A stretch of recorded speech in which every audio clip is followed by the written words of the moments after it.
Olá? Vamos pensar numa empresa como se fosse, sei lá, um organismo vivo. Ela age, reage, consome recursos, gera resultados. Uhum. Mas como é que a gente sabe se esse organismo está saudável? Como ele se comunica com o mundo? A resposta é a contabilidade, né? Ela funciona quase como o sistema nervoso central desse organismo. Exato. E a nossa missão hoje é exatamente essa: decodificar a linguagem desse sistema. Vamos, assim, rastrear um evento desde que ele acontece até ele virar um registro oficial na mente da empresa. E essa metáfora é perfeita, porque o que a gente vai analisar hoje são os fundamentos dessa linguagem. Nossas fontes são materiais técnicos, mas a ideia é traduzir o contabilês. Certo? E qual é a técnica, que é super antiga, mas ainda muito relevante, que ela usa para garantir que a história seja contada de forma equilibrada? Certo. E imagino que o primeiro passo desse sistema nervoso seja filtrar os estímulos, né? Decidir o que é só ruído e o que é uma informação vital. Isso. No mundo da empresa, nem tudo que acontece vai parar nos livros contábeis, certo? Como é feita essa triagem inicial entre o que a gente chama de ato e fato contábil? Exatamente. Esse filtro é o ponto de partida de tudo. A contabilidade está interessada nos fatos contábeis. Ok. Um fato é qualquer evento que provoca uma mudança, por menor que seja, na equação patrimonial da empresa. Seus bens, seus direitos ou suas obrigações. Entendi. Já um ato contábil ou ato administrativo é algo que acontece, pode ser super importante para o negócio, mas que naquele instante não mexe com essa equação. Ah, tipo, assinar um contrato milionário para um projeto futuro.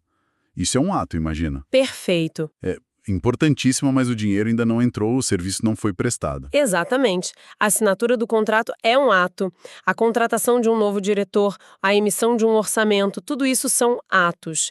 Eles criam expectativas, sabe? Potencial para o futuro. Mas não alteram a foto do momento. Isso não altera a foto do patrimônio naquele momento.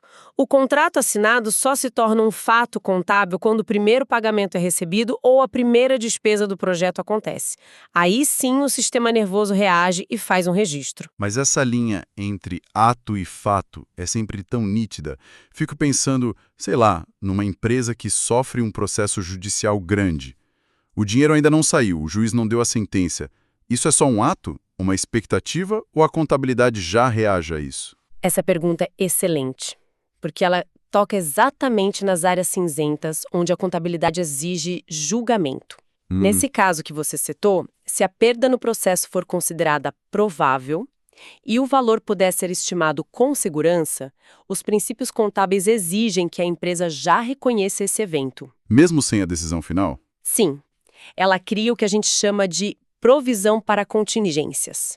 Ou seja, um ato que era uma ameaça se transforma num fato contábil, gerando um registro de uma despesa e de uma obrigação, mesmo antes de qualquer dinheiro mudar de mãos. É a contabilidade tentando ser mais fiel à realidade. Entendi. Então o sistema não é só reativo, ele é um pouco preditivo também. Ok, vamos focar nos fatos contábeis então. Uma vez que o sistema identifica um estímulo relevante, como ele classifica? Todas as mudanças no patrimônio são tratadas da mesma forma? Não, de jeito nenhum. E essa classificação é a chave para entender a história que os números contam. Basicamente, existem 3 tipos de fatos: os permutativos, os modificativos e os mistos. Certo. Vamos começar pelos permutativos. O nome já sugere uma permuta, uma troca. Mas se uma empresa troca uma coisa por outra de igual valor, o patrimônio dela não muda de tamanho? Por que isso é importantíssimo de ser registrado com tanto rigor? Não é só, sei lá, trocar os móveis de lugar na sala? É uma ótima provocação. Sim, num fato permutativo, o valor do patrimônio líquido, que é a riqueza dos sócios, não se altera. Certo. Mas a composição do patrimônio muda. E isso diz muito sobre a saúde da empresa. O exemplo clássico é a compra de um veículo à vista por R$20 mil. Ok. Sai dinheiro do caixa, que é um ativo super líquido, e entra um veículo, que é um ativo imobilizado, bem menos líquido. O patrimônio total pode ser o mesmo, mas a capacidade da empresa de pagar suas contas, a liquidez, diminuiu. Ah, faz todo sentido. Não é só trocar os móveis de lugar, É como trocar uma cadeira por um cofre pesado. A sala continua do mesmo tamanho, mas a dinâmica dela mudou completamente. Ótima analogia. E se essa compra fosse a prazo? Continua sendo um fato permutativo, só que de outro tipo. A empresa ganha um estoque, por exemplo, que aumenta o ativo. Em contrapartida, ela ganha uma dívida com o fornecedor, duplicatas a pagar, que aumenta o passivo. Então, sobe o ativo e sobe o passivo. Exato, na mesma medida, se você fizer a conta ativo menos passivo, o resultado, que é o patrimônio líquido, continua o mesmo. A empresa não ficou nem mais rica, nem mais pobre, ela só mudou a estrutura do balanço dela. Ok, então os fatos permutativos mostram a gestão dos ativos e passivos. E os modificativos? Aí o nome já entrega, né? São eles que, de fato, modificam a riqueza da empresa? Precisamente. São os fatos modificativos que fazem o patrimônio líquido aumentar ou diminuir. É aqui que entram as receitas e as despesas, o coração do resultado de uma empresa. Uma venda de um serviço por R$ 10.000 é um fato modificativo aumentativo. Entra um direito a receber no ativo e, em contrapartida, nasce uma receita que infla o patrimônio líquido. E o contrário? O pagamento do salário dos funcionários é um fato modificativo diminutivo. Sai dinheiro do caixa e, em contrapartida, a gente reconhece uma despesa de salários, que corrói o patrimônio líquido. E é essa categoria que o investidor olha com mais atenção, imagino. Uma empresa pode fazer 1000 transações permutativas, mas se ela não tiver fatos modificativos aumentativos, ou seja, receitas maiores que as despesas, ela está patinando. O crescimento real vem daí. Exatamente. A análise do resultado de uma empresa é, em essência, a análise dos seus fatos modificativos. Outro exemplo clássico de fato diminutivo é a distribuição de dividendos. A empresa teve lucro, o patrimônio líquido cresceu. Certo. Quando ela decide distribuir uma parte desse lucro, ela tira dinheiro de uma conta do PL, lucros acumulados, e cria uma dívida, dividendos a pagar.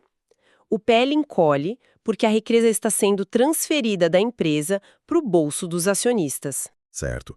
Permutativo troca, modificativo altera. E os mistos? Imagino que a realidade das empresas seja cheia desses. A realidade é quase toda feita deles. Os fatos mistos ou compostos são uma combinação fascinante dos dois. Eles, ao mesmo tempo, promovem uma troca e alteram o valor do patrimônio líquido. Me dá um exemplo prático. Um exemplo clássico é o pagamento de uma dívida com desconto. Digamos que a empresa deva R$ 20.000 e negocie o pagamento por 18.000, com desconto de 2.000. Ok. Olha o que acontece numa única transação. Primeiro, a dívida de R$ 20.000 é baixada do passivo. Segundo, saem R$ 18.000 do caixa, no ativo. Até aqui, parece uma permuta. Mas e os 2.000 de desconto? Eles não somem. Não somem. Eles são registrados como uma receita financeira. E receita, como a gente viu, é um fato modificativo que aumenta o patrimônio líquido. Uau! Então, em um único lançamento, a gente vê a quitação de uma obrigação, uma saída de caixa e um ganho que aumenta a riqueza da empresa. Isso. E é por isso que esse conceito é tão importante. A história real do negócio é contada aqui. Um simples pagamento vira uma narrativa sobre eficiência e negociação. Que interessante. E para registrar essa complexidade toda, de forma que o balanço continue equilibrado, é preciso um sistema muito robusto. E essa é a deixa perfeita. Chegamos na mecânica por trás de tudo isso. O famoso método das partidas dobradas. Soa quase místico, mas é pura lógica, né? Pura lógica matemática, desenvolvida há mais de 500 anos e que, na essência, continua igual. O princípio é de uma simplicidade genial. Para toda aplicação de recursos, existe uma origem correspondente de igual valor. Na prática, isso é a regra de que, para todo lançamento a débito, deve haver um ou mais a crédito e a soma total dos débitos tem que ser sempre igual à soma total dos créditos. Não há exceção. Débito e crédito. Aqui mora a confusão para quem não é da área, né? No dia a dia, débito é algo que saiu da nossa conta e crédito é algo que entrou. Exato. Mas na contabilidade, o buraco é mais embaixo. Como a gente vira essa chave? A melhor forma é esquecer o extrato bancário e pensar na natureza das contas. É uma convenção, uma regra do jogo. As contas do ativo e as de despesa têm natureza devedora.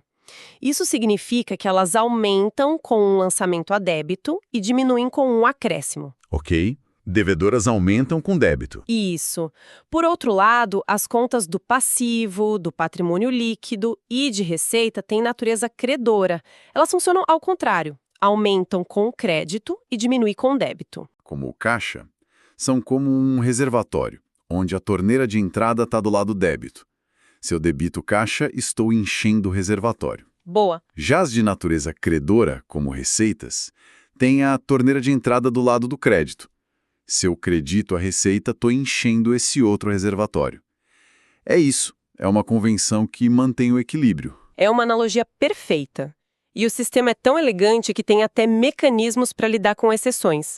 Por exemplo, as contas retificadoras. Como assim? Pense na depreciação acumulada. Ela é uma conta que fica lá no grupo do ativo, mas, sendo do ativo, a gente esperaria que ela tivesse natureza devedora, certo? Certo. Só que ela tem natureza credora. Por quê? Porque a função dela é reduzir o valor do bem, mostrando desgaste. Ela funciona contra a natureza do grupo para ajustar o valor e mostrar uma imagem mais fiel. Fascinante. É um sistema de freios e contrapesos interno. Agora, com essa técnica dominada, onde essa história toda é oficialmente escrita e guardada? Quais são os arquivos da memória da empresa? Essencialmente, são 2 livros principais, que hoje são sistemas, claro. O livro diário e o livro razão. O livro diário é o que o nome diz, o registro cronológico de todos os fatos. É o diário de bordo financeiro. Dia a dia. Isso. Cada lançamento diz, neste dia aconteceu isso, com data, contas, histórico e valor. Por ser o registro oficial, sequencial, ele é obrigatório por lei. É o feed de notícias da empresa, mostrando tudo em ordem. Exato. Agora, imagina tentar saber quanto dinheiro a empresa tem no banco olhando um feed de um ano inteiro. Impossível. É aí que entra o livro Razão. O Razão pega as informações do diário e as reorganiza por conta. Ele cria uma página para cada personagem. Uma para o caixa, uma para os fornecedores. Nessa página, ele lista todas as movimentações, débitos e créditos e apura o saldo final. Então, continuando a analogia, se o diário é o feed, o Razão é como clicar no perfil de cada conta e ver todo o seu histórico. É dele que a gente tira o saldo para saber a posição final de cada elemento. Exatamente. Embora o diário seja o livro com as formalidades legais, do ponto de vista do controle e da análise, o Razão é o mais importante. É a partir dos saldos do Razão que a gente constrói as grandes demonstrações financeiras. Que jornada! Então, recapitulando, o sistema nervoso da empresa primeiro filtra um evento e o identifica como um fato contábil. Depois, classifica o impacto, se foi uma permuta, uma modificação na riqueza ou uma mistura. Em seguida, usa a linguagem do débito e crédito das partidas dobradas para traduzir isso num registro equilibrado.